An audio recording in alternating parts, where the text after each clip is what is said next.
नमस्कार दोस्तों, आप सभी का स्वागत है इनफिनिटी मैथ और रीजनिंग क्लासेस में। मैं दिलीप ग्रासिया। टारगेट पटवार मैथ का जो स्पेशल बैच चल रहा है उसमें ये हमारी 8वीं क्लास है। अब तक हमने 7 क्लासें देख ली और मैं आपसे उम्मीद करता हूँ कि आपने उन 7 ही क्लासों को देख लिया होगा।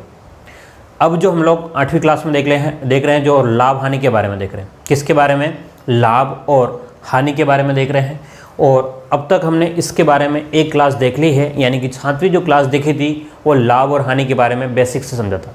अब मैं आपके लिए एक सूचना दे दूं कि आप लोग अगर चैनल पर नए हो तो सब्सक्राइब ज़रूर कीजिएगा, और अगर आपने पिछले वीडियोस नहीं देखे हैं तो आप लोग एक बार ज़रूर देखिएगा ताकि आपको समझने में आसानी रहे। चलिए हम लोग स्टार्ट करते हैं। अब हमारे पास में तीसरे टाइप का क्वेश्चन है। कौन सा टाइप का? तीसरे टाइप का। अब तक हमने 2 टाइप के क्वेश्चन देख लिए हैं, तो तीसरे टाइप के क्वेश्चन में किस प्रकार से प्रश्न बनते हैं ध्यान समझिएगा। तीसरे टाइप के प्रश्न किस प्रकार से बनते हैं, मैं एक बार क्वेश्चन लिखता हूं और उसके बाद मैं एक्सप्लेन करूंगा किस प्रकार से हमको उसको सॉल्व करना। ध्यान से देखिएगा कि एक दुकानदार क्या कहता है। एक दुकानदार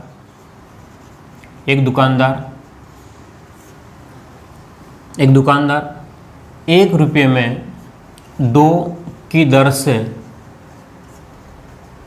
नींबू खरीदता है और 3 रुपये में 5 की दर से बेचता है, तो लाभ या हानि प्रतिशत ज्ञात करो। लाभ या हानि प्रतिशत क्या होगा? क्या मेरी बात को समझ पा रहे हैं? ये सीधा सा नॉर्मल सा प्रश्न दे दिया और आपको लगभग हर एक कंपटीशन एग्जाम में आपको मिल जाएगा। ठीक है, तो ध्यान से देखिएगा। एक दुकानदार जो है वो क्या कर रहा है कि 1 रुपये में 2 नींबू खरीद रहा है और बेच रहा है, तब क्या कर रहा है कि 3 रुपये में 5 के हिसाब से बेच रहा है। अब हमारे सामने समस्या है कि ये पता नहीं चल रहा है कि उसने कितने खरीदे थे और कितने बेचे हैं। ये तो उसकी दर है, बेचने की दर है। मैं पूरा एक साथ पूरा भंडार ले लूँ या पूरा मान लो कि बाल्टी भर के ले लूँ या कुछ और बर्तन भर कर ले लूँ और उसको बेचूँ, लेकिन बात ये है कि उस बर्तन में कितना है वो मेरे पास में है ही नहीं, टोटल ही नहीं है। ठीक है, तो इसके मैं 2 तरीके आपको सोल्व करने के बताऊँगा। कितने तरीके? 2 तरीके इसको सोल्व करने के बताऊँगा। तो आप पहले एक बार समझिएगा, बेसिक कंसेप्ट के साथ में समझिएगा और बाद में बिल्कुल शॉर्टकट बताऊंगा, बिल्कुल ही शॉर्टकट बताऊंगा, लेकिन पहले मैं कंसेप्ट के साथ बताऊंगा। तो आपको क्या करना है, उसको समझने के लिए कुछ मैं सारणी बना रहा हूँ, ध्यान समझिएगा उस सारणी से। ठीक है, मैं एक शब्द लिखूंगा आर्टिकल। आर्टिकल का मतलब होगा वस्तु। क्या हो जाएगा? आर्टिकल का मतलब वस्तु। और दूसरा मैं लिखूंगा प्राइस। प्राइस का मतलब है कीमत। प्राइस का मतलब क्या हो जाएगा हमारे पास में? कीमत या मूल्य। ठीक है, इसको ऊपर लिख देते अपन। प्राइस का मतलब क्या हो गया? कीमत या मूल्य। अब ध्यान समझिएगा, इधर मैं लिखता हूँ सीपी। एक बात अच्छे से समझ जाए इसके कंसेप्ट को। ठीक है, और उसके बाद में हम लोग चलेंगे सीपी और यहाँ पर आपके पास में आ गया एसपी। सीपी का मतलब क्रय मूल्य और एसपी का मतलब विक्रय मूल्य। क्या मेरी बात को समझ पा रहे हो? एक भी शब्द में प्रॉब्लम नहीं होगी। मैं बाद में इंग्लिश के शब्द लिखूंगा कहीं तो आपको ध्यान में नहीं है, इसलिए मैं हर एक शब्दों के साथ में हिंदी वर्ड भी लिख रहा हूँ। बाद में नहीं लिखूँ तो आप लोग एडजस्ट कर लेना। ठीक है, क्या कह रहा है? जो कह रहा है उसके अकॉर्डिंग सारणी बनाओ। 1 रुपये में 2 की दर से खरीद रहा है। प्राइस कितनी? 1 रुपया। कितने खरीद रहा है? तो आपने कहा सर 2 खरीदे। 1 रुपये में 2 की दर से खरीदता है। क्या? खरीदने का मतलब क्रय मूल्य। 1 रुपये में 2 खरीद रहा है, क्रय मूल्य। बेच कितने में रहा है? 3 रुपये में 7 बेच रहा है। क्या कह रहा है? 3 रुपये में 5 बेच रहा है। सॉरी, 7 नहीं, 3 रुपये में 5 बेच रहा है। तो आप लोग क्या करोगे? प्राइस कितना है? 3 रुपया है। बेच कितना रहा है? 5 बेच रहा है। अब हमारे पास में सबसे बड़ी समस्या यहाँ पर है। क्या है? कि वस्तुएं बराबर नहीं है। ध्यान से देखो भाई, ये कह रहा है 1 रुपये में 2 के हिसाब से खरीदी और 3 में 5 के हिसाब से बेची है। तो अब हमारे पास में सवाल ये है कि भाई उसने कितनी वस्तुएं खरीदी, और जितनी खरीदेगा उतनी वो बेचेगा, तभी तो पता चल पाएगा कि भाई कितना फ़ायदा हुआ या कितना नुकसान हुआ। जितनी वस्तुएं खरीदेगा उतनी बेचनी भी तो पड़ेगी। मैं ये कह रहा हूँ कि भाई मैंने 10 वस्तुएं खरीदी और 5 वस्तुएं बेच रहा हूँ और 5 नहीं बेच रहा हूँ, तो पता कैसे चल पाएगा मुझे फ़ायदा हुआ कि नुकसान हुआ? है ना। तो मैं जितनी खरीदूंगा उतनी वस्तुएं क्या करूंगा, बेचूंगा। तो अब समस्या ये है कि दोनों सेम नहीं है। क्या है, ये 2 है और ये 5 है वस्तु, तो दोनों को मुझे क्या करना पड़ेगा, एक जैसा बनाना पड़ेगा। और जब भी एक जैसा बनाना पड़ेगा हमको लघुत्तम लेना पड़ेगा। क्या करना पड़ेगा, लघुत्तम लेना पड़ेगा। तो जैसे ही मैंने 2 और 5 का लघुत्तम लिया, जैसे संख्याएं अलग अलग है तो आपके पास में सीधा दिख रहा है क्या, 2 और 5 का जो लघुत्तम जो है वो कितना आ जाएगा, इसका एलसीएम 2 और 5 का एलसीएम जो है वो आपके सामने 10 आएगा। कितना आएगा, 10 इसका भी आ जाएगा, 10 इसका भी आ जाएगा। अब बात क्लियर हो गई। वस्तुएं कितनी, 10 वस्तुएं खरीदी है, 10 वस्तुएं बेची है। तो अगर आपने 10 वस्तुएं खरीदी है, 10 वस्तुओं की कीमत देनी पड़ेगी। ये 1 रुपया तो सिर्फ 2 वस्तुओं का है, ये 1 रुपया तो 2 वस्तुओं का है, और ये 3 रुपया तो आपके पास में 5 वस्तुओं का है। लेकिन अब तो कह रहे हैं भाई 10 वस्तुएं खरीदी और 10 वस्तु बेची है, तो इसका मतलब इसको भी तो बराबर करनी पड़ेगी कीमत को। तो अगर 2 रुपये में आपके पास में 10 वस्तुएं जो हैं वो एक वस्तु का 2 रुपया लग रहा है, ध्यान समझिएगा। एक वस्तु का अगर आपके पास में, यहाँ से हम क्या कह रहे हैं कि कीमत जो है 1 में 2 आ रही है, तो अब आपके पास में चेंज हो गई। आपने क्या बोला कि आपको जो देना है, कितना देना है कि 2 रुपये के हिसाब से आपने 10 वस्तुएं खरीदी है, 2 रुपये के हिसाब से 10 वस्तुएं खरीदी है, तो एक वस्तु का कितना हो जाएगा, आप 10 में 2 का भाग लगा देना। ठीक है, कुछ साना समझ में आया है तो 10 में 2 का भाग लगाओ, तो कितना आ गया, 5। तो 1 × 5 करोगे तो आपके पास में कितना आ जाएगा, 5। अब क्लियर हो गया। अगर 1 रुपये में मैं 2 वस्तुएं खरीदता हूँ तो 5 रुपये में 10 वस्तुएं खरीदूंगा। क्लियर है, 1 में 2 है तो 1 में 5 का गुणा, 2 में भी 5 का गुणा, तभी तो 10 हुआ है। अगली बात, अगर मैं 3 रुपये में 5 बेच रहा हूँ, 3 रुपये में 5 बेच रहा हूँ, तो ध्यान से देखिएगा कि 5 का 10 में भाग लगाऊंगा। 5 का ये 10 कैसे हुआ, तो 5 में किसका गुणा हुआ होगा, 2 का, उस 2 का गुणा यहाँ भी करना पड़ेगा मुझे, तभी तो हो जाएगा ना। 5 दूनी 10, तो इसका मतलब क्या हुआ, 2 का गुणा इधर करना पड़ेगा।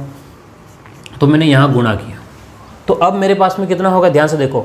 अगर 1 रुपये में 2 वस्तु मिल रही है तो 5 रुपये में 10 वस्तु मिलेगी। बात क्लियर है। अगर 3 रुपये में मैं 5 वस्तुएं बेचता हूँ तो 6 रुपये में मैं कितनी बेचूंगा, उसकी 2 गुनी, क्योंकि यहाँ 2 गुना हुआ तो यहाँ पर भी क्या हो गया, आपका 2 गुना हुआ। बात क्लियर है, हाँ या ना। तो अब ध्यान से देखो, ये जो था मेरा क्रय मूल्य था, क्या था, क्रय मूल्य कितना, 5। कीमत यानी कि प्राइस, मेरी कीमत जो है वो 5 रुपये है, और सेलिंग प्राइस, विक्रय मूल्य जो 6 है। तो 5 से 6, ध्यान से देखो, 5 रुपये में मैंने ख़रीदा है और 6 रुपये में मैंने बेच दिया। 5 रुपये में मैंने ख़रीदा है और 6 रुपये में मैंने बेचा है, तो मुझे कितना फ़ायदा हुआ, बताइए कितना फ़ायदा हुआ। 5 में खरीद करके 6 पर बेचने पर 1 रुपये का फ़ायदा हुआ। भाई कितना प्रतिशत फ़ायदा हुआ, 1 रुपये का फ़ायदा हुआ। कब, जब मैंने 5 का ख़रीदा था। तो 1 रुपये का फ़ायदा 5 का ख़रीदा था, इंटू 100 करूँगा तो कितना हो जाएगा, 20% आ जाएगा। कितना आ जाएगा, 20%। क्लियर है। ये तरीका आपका पहला था। ये क्या था आपका तरीका पहला। ध्यान से देखिएगा, मैं अलग अलग तरीके से बताता हूँ, आपको जो मेथड बेस्ट लगेगा उससे कीजिएगा, जो मेथड आपको बेस्ट लगेगा उससे कीजिएगा। मेथड सेकंड, ध्यान से देखिएगा। आपको क्या कहा था उसने कि भाई मेरे पास में दुकानदार ने जो सामान लिया वो 1 रुपये में 2 के हिसाब से, 3 रुपये में 5 के हिसाब से, तो 1, 2, 3, 5 ये संख्याएं, इन सबका क्या कर लो, सबसे पहले एलसीएम ले लो। मेथड सेकंड में क्या करो, 1, 2, 3 और 5, इसका क्या कर लो आप लोग, एलसीएम लोगे। क्या करोगे, एलसीएम, और एलसीएम जो आएगा वो आएगा आपका 30। एलसीएम कितना आएगा, 30। क्लियर है। यानी कि कहने का मतलब ये है कि हम लोग को मानना पड़ेगा, माना कि 30 वस्तुएं खरीदता है, माना कि 30 वस्तु है। तो क्रय मूल्य की बात करें हम लोग, क्रय मूल्य की बात करेंगे, कितने में खरीदेगा। अब 30 वस्तु खरीदेगा कितने में, वो तो क्या कह रहा है, 1 रुपये में 2 वस्तु खरीदता है।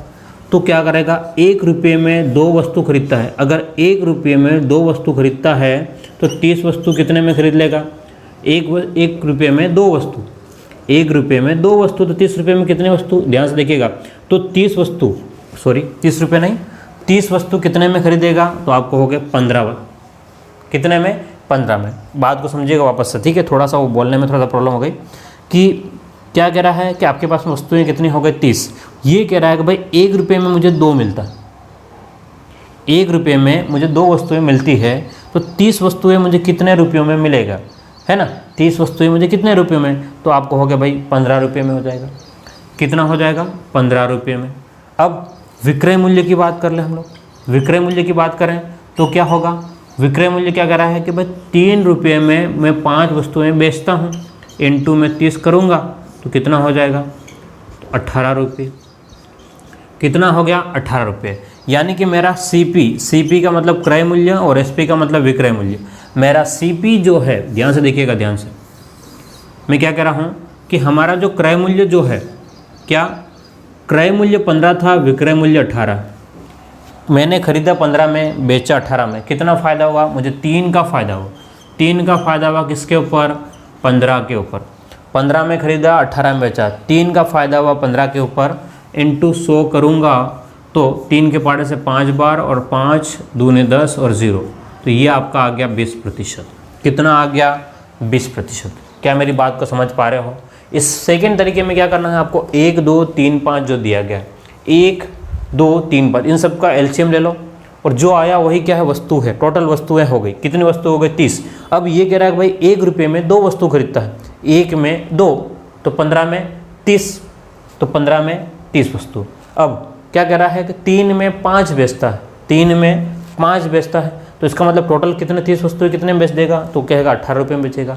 तो 15 में खरीद करके 18 में बेचता है, 15 में खरीदता है, 18 में बेचता है, कितना फ़ायदा हुआ, 3 रुपये का। 3 रुपये का कितना प्रतिशत फ़ायदा हुआ, तो आपके पास में 20% फ़ायदा हुआ।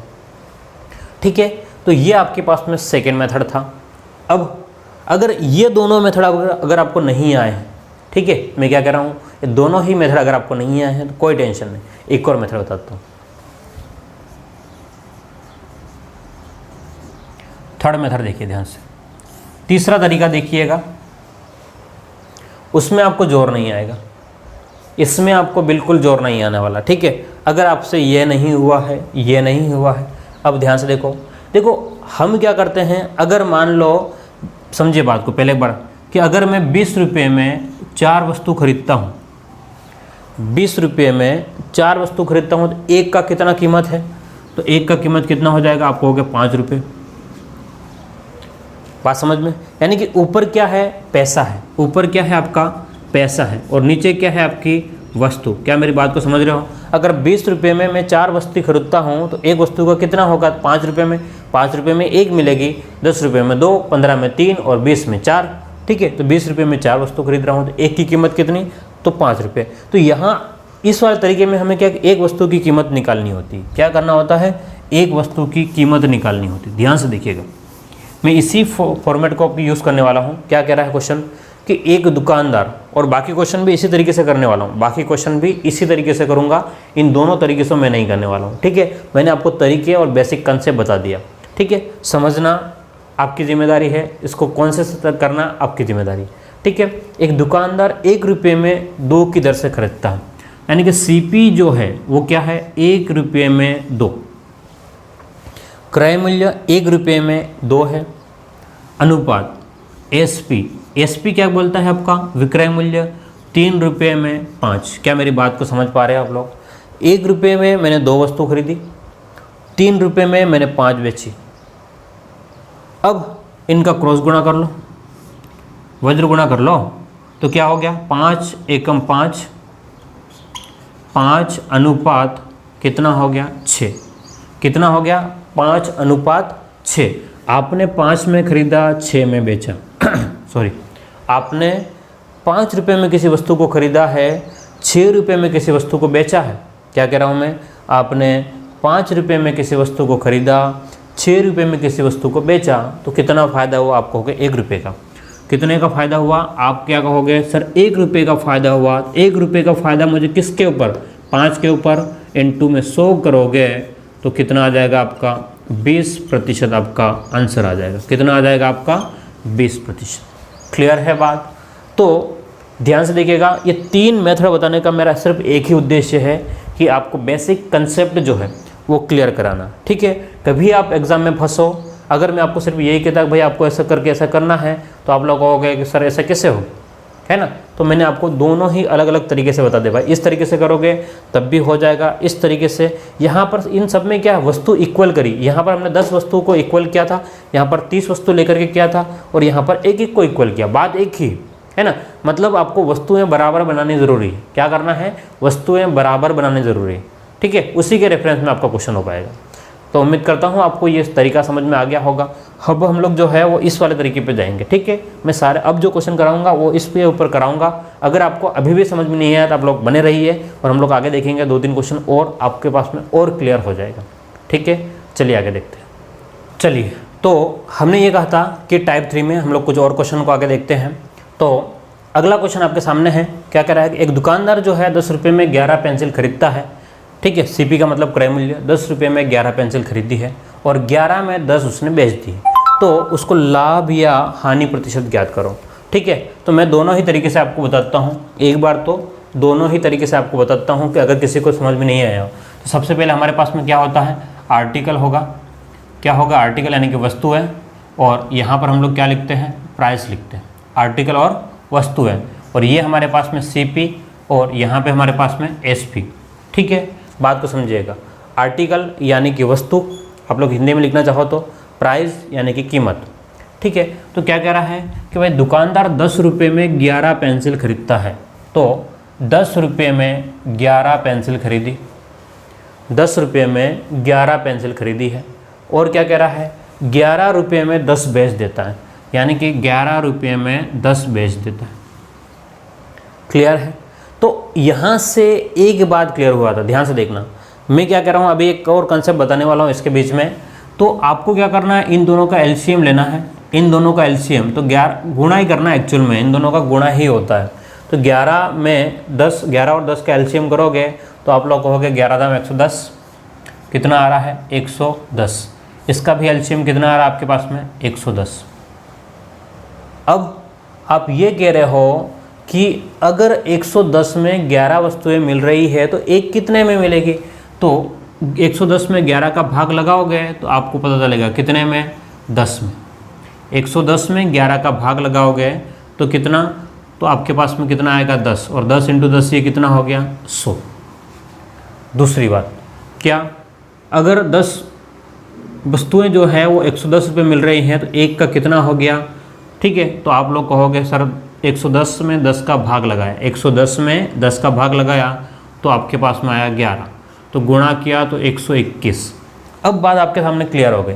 क्या क्लियर हुआ, ध्यान से देखिएगा कि 110 की वस्तु जो है वो आपने 121 में बेची, सॉरी कितने की, 100 रुपये की वस्तु जो है वो आपने 121 में बेची। मैं क्या कह रहा हूँ 100 रुपये, ठीक है। यहाँ ध्यान से देखिएगा, थोड़ा सा बोलने में कभी कभी हो जाता है।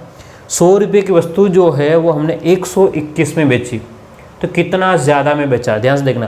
क्रय मूल्य विक्रय मूल्य, इतने 100 में खरीद करके 121 में बेच रहे हो तो आपको 21 रुपये का फ़ायदा हुआ। किसके ऊपर, 100 रुपये के ऊपर फ़ायदा हुआ। इनटू में 100 करोगे तो आपके पास में कितना आ गया 21%।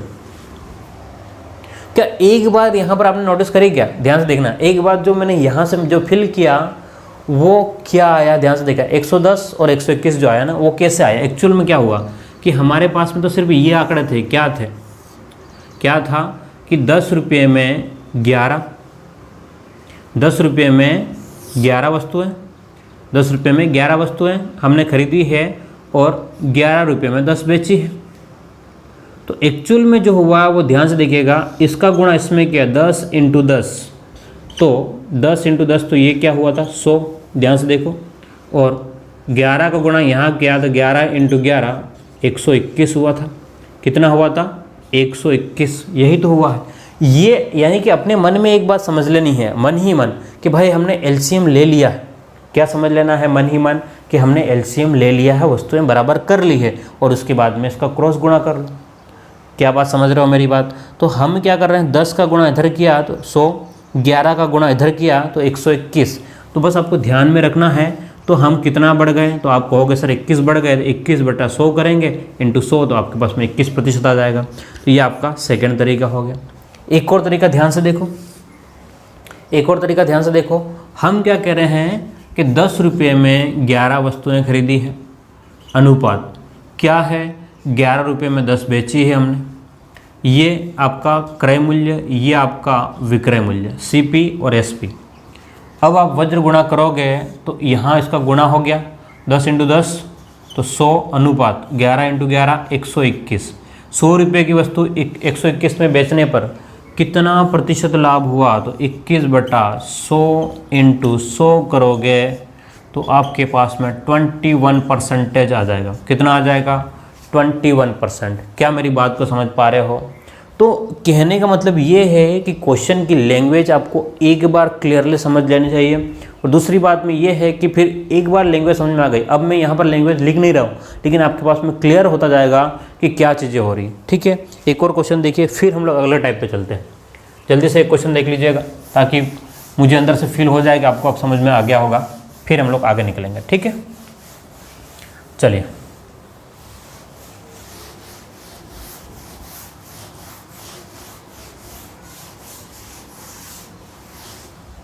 ध्यान से देखो।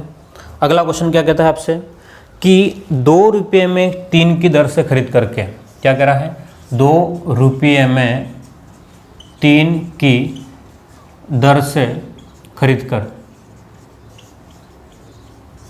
2 रुपये में 3 की दर से खरीद कर 4 रुपये में 5 की दर से बेचने पर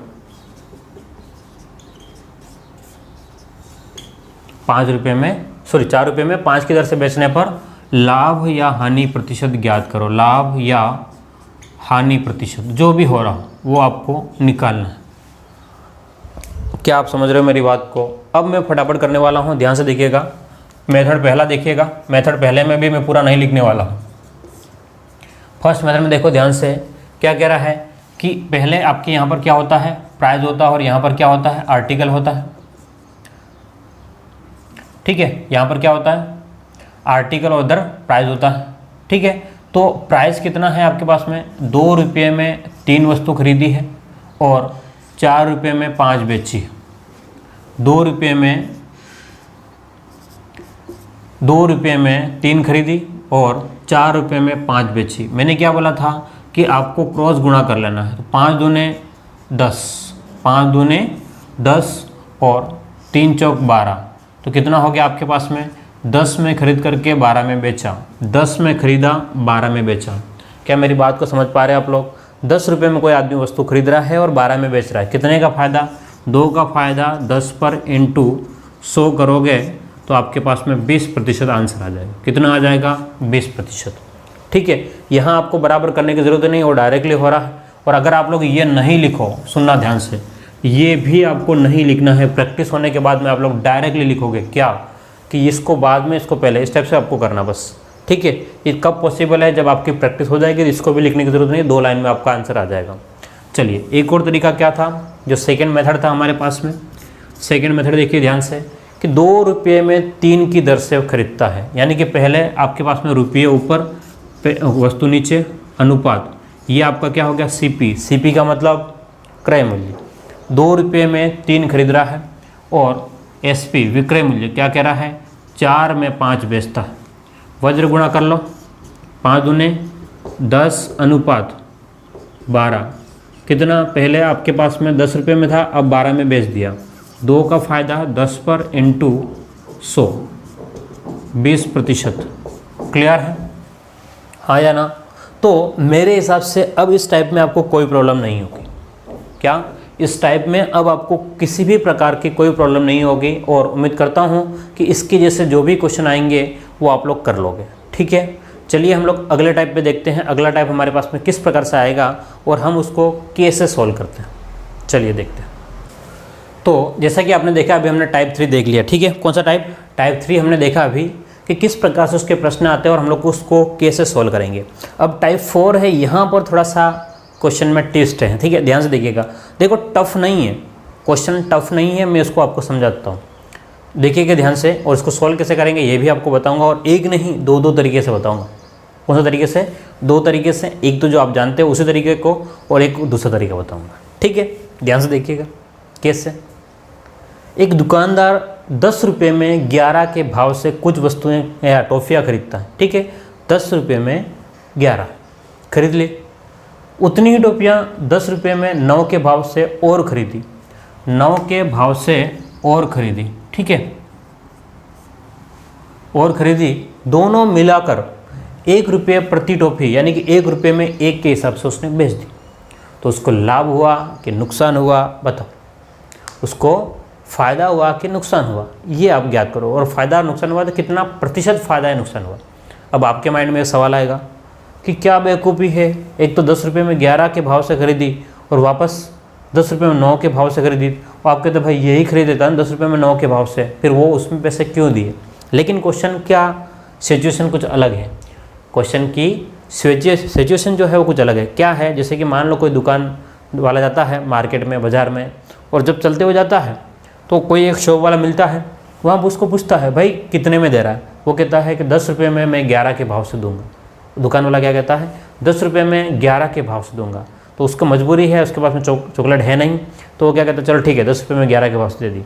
फिर क्या करता है, वो आगे चलते हुए जाता है और एक बार दुकान पर और जाकर देखता है कि भाई चॉकलेट कैसे दे रहे हो, वो कहता है 10 में 9। ओ तेरी, तो बोलता हूँ मेरे तो लुटा गया।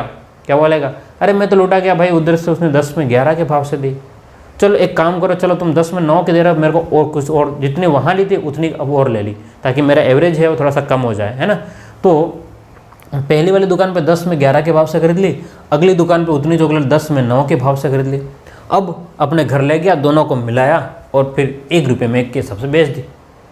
अब उसको फ़ायदा होगा कि नुकसान होगा, ये आपको पता करना है, ठीक है। तो ध्यान से देखिएगा, मैं दोनों तरीके बताऊंगा आपको। पहला जो तरीका हमने बताया था, क्या कि आपके पास में आर्टिकल और प्राइस, ठीक है। अब आपके पास में ध्यान से देखना, 10 रुपये में 11 एक तो यहाँ पर है और 10 रुपये में 9, यानी कि 2 आपके पास में क्रय मूल्य 2 बार आ गए। क्रय मूल्य कितने बार आ गए, 2 बार। तो CP 1 बार, CP 2 बार, ये पहली बार क्रय मूल्य और ये दूसरी बार क्रय मूल्य, ठीक है। और उसके बाद में आपने क्या किया, विक्रय मूल्य यानी कि SP। मेरी बात समझ रहे हो, उसने 2 अलग अलग जगह से वस्तुएं खरीदी है, तो 2 आपके पास में क्रय मूल्य रहेंगे। ध्यान से देखिएगा, 10 रुपये में 11 के भाव से खरीदता है, 10 रुपये में 11, यानी कि प्राइस कितना 10, कितने वस्तु, 11 वस्तु। अब कह रहा है उतनी ही टॉफियाँ 10 रुपये में 9 के भाव से, तो और क्या कह रहा है, 10 रुपये में 9 के भाव से। अब और बेचता कितना है, 1 रुपये में 1 के हिसाब से बेच दी, 1 रुपये में 1 के हिसाब से बेच दी। तो उसको फ़ायदा हुआ कि नुकसान हुआ। अब नुकसान और फ़ायदे की पहले बात तब करेंगे जब ये तो क्लियर हो जाए कि उसने टोटल वस्तु है कितनी, एक जैसा बनाना पड़ेगा। तो हम लोग 11 और 9 का, ध्यान से देखना, CP के लिए ही LCM लेंगे, 11 और 9 का LCM, ध्यान समझिएगा, 11 और 9 का LCM जो है वो 99 आएगा। कितना आएगा, 99। तो बात समझ रहे हो आप। तो पहले वाले जहाँ से वस्तुएं खरीदी वहाँ से हमने 99 वस्तु खरीदी, क्योंकि उसने कहा कि दोनों से एक जैसी वस्तुएं खरीदी, पहले से 99 और दूसरे वाले से भी 99। तो कुल कितनी खरीदी, ध्यान से देखना, पहली जगह से 99 और दूसरी जगह से भी 99। हमें बेचनी कितनी है, यहाँ से 99 ये खरीद करके और 99 ये खरीद करके। कहने का मतलब ये है कि दोनों को मिलाओगे तो 198 वस्तुएँ आपके पास में बेचनी पड़ेगी। बात समझ रहे हो, पहले से 99 वस्तुएं खरीदी और दूसरे वाले से भी 99 खरीदी। तो अब आपके पास में ये तो हो गया कि वस्तुएं कितनी थी और कितनी आ गई, लेकिन कीमत कितनी लगी ये भी तो पता करना पड़ेगा। तो ये कह रहा है भाई कि 11 में 99 आ रहे हैं, 11 में 99, तो 1 का कितना हो गया सर, 9 बार, तो 90 9 के पहाड़े में 99 कितनी बार, तो आप कहोगे 11 बार। तो यहाँ पर कितना आ गया आपके पास में, 110। तो कुल CP कितना हुआ, क्रय मूल्य, पहली जगह से आपने 90 रुपये में 99 खरीदा है और सेकंड जो है 110 में आपने 99 खरीद रहे हैं, तो कुल जो है वो 200 रुपया उसका क्रय मूल्य हो गया। कितना क्रय मूल्य हो गया, 200। और 198 में अगर आप लोग 1 का भाग लगाओगे तो आपके पास में कितना आएगा, 198 ही आएगा। तो मतलब कहने का मतलब ये है कि आपने 200 में ख़रीदा है, 198 में बेचा है, 200 में ख़रीदा, 198 में बेचा। क्या मेरी बात को समझ पा रहे हैं, मैं क्या कह रहा हूँ, किसी भी वस्तुओं को 200 रुपये में ख़रीदा है, 198 में बेचा है, कितना नुकसान है, 2 रुपये का नुकसान है 200 के ऊपर। 200 रुपये लगाए थे और 198 में आपने बेच दिया, ₹2 का नुकसान हुआ 200 के ऊपर, तो कुल कितना प्रतिशत नुकसान हुआ? तो आप कहोगे सर 1% नुकसान हुआ। कितना? 1% नुकसान हुआ, हानि हुई। कितना नुकसान? 1%। क्लियर है बात? चलिए सेकेंड तरीके पे देखिएगा ध्यान से। क्या मेरी बात को आप लोग समझ पा रहे हो? तो आपको तो बस तरीके पे के ऊपर जाना है, बाकी कहीं से भी कोई आपको प्रॉब्लम नहीं होगी मेरे हिसाब से। तो सेकेंड मेथड देखिए ध्यान से, क्या हो सकता है। एक दुकानदार ने 10 रुपये में 11 वस्तु प्लस में एक जगह से, ये पहली जगह से है, CP1 पहली जगह का क्रय मूल्य, दूसरी जगह पे गया और क्या कह रहा है वो कि 10 रुपये में 9 वस्तु खरीद ली, है ना। तो ये क्या हो गया आपका क्रय मूल्य सेकेंड, यानी कि CP2 दूसरी जगह से खरीदा। इसलिए पहली जगह से 10 रुपये में 11 वस्तुएं, दूसरी जगह से 10 रुपये में 9 वस्तुएं, ठीक है। उसके बाद में आपके पास में क्या हो गया, आपने जो बेचा है वो क्या है आपका सेलिंग प्राइस SP। क्या कह रहा है? 1 रुपये में 1 के हिसाब से बेच दी मैंने, 1 रुपये में 1 के हिसाब से। लेकिन प्रॉब्लम ये है कि आपने 1 और 2 प्रकार की वस्तुएं खरीदी थी। 1 रुपये में 1 के हिसाब से तो 1 प्रकार की है, तो आपको यहाँ पर 2 का गुणा करना पड़ेगा। बात समझ रहे हो? क्यों? जैसे कि भाई इसको और इसको जोड़ा था 2, एक्चुअल में 2 गुणा ही तो हुआ 99 और 99 में, 2 का गुणा हुआ था। वही तो बात यहाँ होने वाली है। पहली टाइप की वस्तु, दूसरे टाइप की वस्तु, तो यहाँ तो पहले टाइप की वस्तु के बारे में बात कर रहा है, तो 2 टाइप की वस्तु को मिलाने के लिए क्या करना पड़ेगा? 2 का गुणा। अगर 3 हो गई तो 3 का गुणा करना पड़ेगा। तो जैसे ही आपने यहाँ पर LCM लोगे, सोल्व करोगे, तो आपके पास में जो आंसर आएगा वो ध्यान से देखिएगा। यहाँ पे LCM जो आएगा वो 99 आएगा। कितना लघुत्तम आएगा? 99। तो आपके पास में 90 प्लस में इसका गुणा इधर, तो 110 अनुपात में आपके पास में कितना हो गया? 2। तो ये हो गया 200, यहाँ से 90 और 110, 200 अनुपात 99 इंटू 2, तो 198। 200 में खरीदा, 198 में बेचा, 200 में खरीदा, 198 में बेचा, 2 का नुकसान 200 पर इंटू 100। तो आपका आंसर जो है वो 1% आंसर आ जाएगा। कितना आ जाएगा? 1%। ठीक है।